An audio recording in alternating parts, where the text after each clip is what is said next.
कर्नाटक में सियासी नाटक का दी एंड। सीएम पद से सिद्धारमैया का इस्तीफा, डीके शिव कुमार को सत्ता। कर्नाटक में बदलाव, कांग्रेस को मिलेगा फायदा। कर्नाटक में पावर ट्रांसफर हो गया है। सिद्धारमैया युग का अंत और डीके शिव कुमार का वो सपना पूरा हो गया है जो वो पिछले कई सालों से देख रहे थे। आपको कर्नाटक के सियासी ड्रामे की पूरी कहानी सुनाएंगे, लेकिन सबसे पहले इन 4 तस्वीरों को देखिए। हाथ मिलाया, गले मिले, पैर छुए, मेंदू वड़ा खाया और सबसे बड़े विवाद को सुलझाया, या कह लीजिए कि समय की मांग को पूरा किया। अब तस्वीर साफ है, डीके शिव कुमार कर्नाटक के नए मुख्यमंत्री बनेंगे। यह बदलाव सिर्फ तत्काल राजनीति नहीं बल्कि भविष्य की राजनीति से भी जुड़ा है।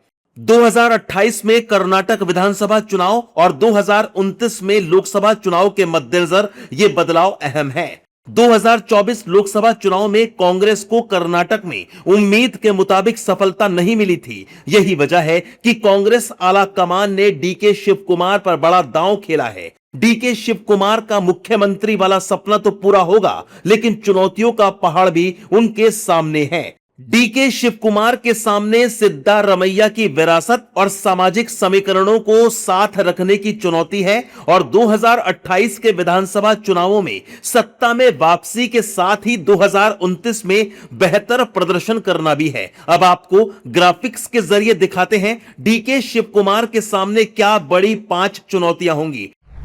एंटी इनकम्बेंसी से निपटना, 2028 के विधानसभा चुनावों में सत्ता में वापसी, सरकार और पार्टी के बीच बेहतर संतुलन बनाना, राहुल गांधी के टास्क पर खरा उतरना, ज्यादा से ज्यादा युवाओं को रोजगार देना।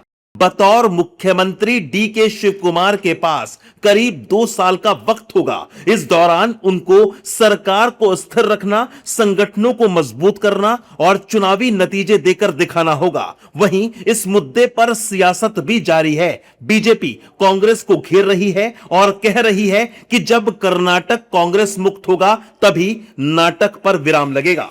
सिद्धरामैया साहब बहुत ज्येष्ठ नेता है, हमारे सीनियर लीडर है और उनको उनका सम्मान वो किया जाएगा। पार्टी में उन्होंने बड़ा योगदान दिया है, मुख्यमंत्री करके अच्छा काम किया है। तो यह सिचुएशन में कुछ नया नेतृत्व, यंग नेतृत्व लाकर सीनियर लोगों को सम्मान करके उनको अच्छी जगह में उनको काम करने के लिए संधि दिया जाए, चांस मिले। देखिए, कर्नाटक का नाटक चलते रहेगा। जब तक ये कांग्रेस रहेगी नाटक चलते रहेगा।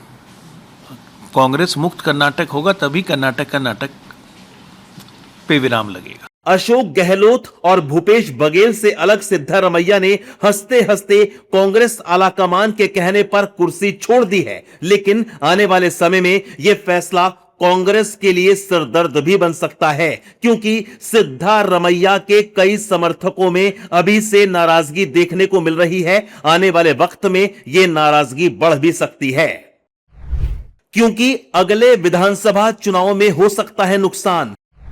सिद्धारमैया के समर्थक हो सकते हैं नाराज। बीजेपी को मिल सकता है गुटबाजी का फायदा। बीजेपी में जा सकते हैं सिद्धारमैया के समर्थक। कर्नाटक कांग्रेस में हो सकती है बड़ी बगावत। कांग्रेस के मौजूदा सीएम सिद्धारमैया ने इस्तीफा दे दिया। खबर यह है कि डीके शिव कुमार 1 जून को सीएम पद की शपथ लेंगे, यानी 1 जून से कर्नाटक में डीके टर्म शुरू हो जाएगा। लेकिन कर्नाटक की सत्ता में इस बदलाव के आने वाले विधानसभा चुनाव में कितने फायदे और कितने नुकसान होंगे, यह तस्वीर 2028 में साफ होगी। लेकिन दूसरी तरफ 2023 की तरह बीजेपी एक बार फिर दक्षिण के द्वार कर्नाटक में जोर आजमाइश के लिए कोई कसर नहीं छोड़ेगी। ऐसे में कांग्रेस ने जिस तरह से डीके शिव कुमार पर भरोसा कर उन्हें मुख्यमंत्री के पद से नवाजा है, उसका रिटर्न गिफ्ट डीके को पार्टी को देना होगा। अब देखना यह भी दिलचस्प होगा कि सियासत में माहिर सिद्धारमैया किस और करवट लेते हैं।